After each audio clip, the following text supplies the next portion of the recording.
Ang galing, talagang natatanggal yung buhok. So, gumagamit din ba kayo ng ganitong mga shaving blades? Halimbawa, mag-aahit kayo ng bigote, balbas. Isa sa mga effects kasi nito, after nyong gamitin, may tendency magkaroon ng rashes tulad sa akin. Minsan nagkaka-rashes ako after mag-ahit. Curious ako nung makita ko to online.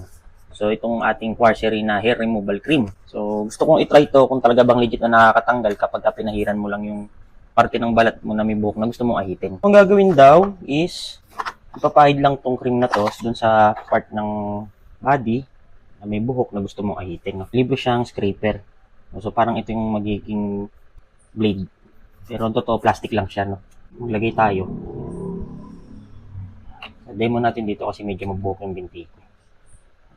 So, papahid lang natin yan. Tapos, ililive natin siya ng mga 10 to 15 minutes. Kung tatanungin ninyo kung ano yung feeling, natutuyo siya eh. Feeling ko niluluto niya yung hair na nilagyan ng cream.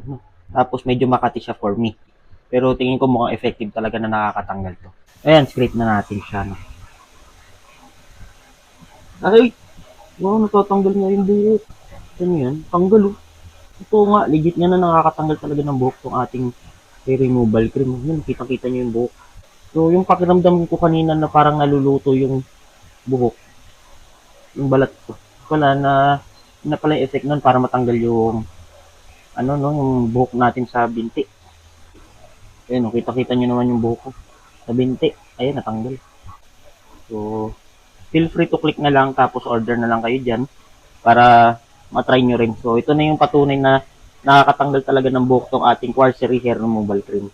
Nakakatuwa.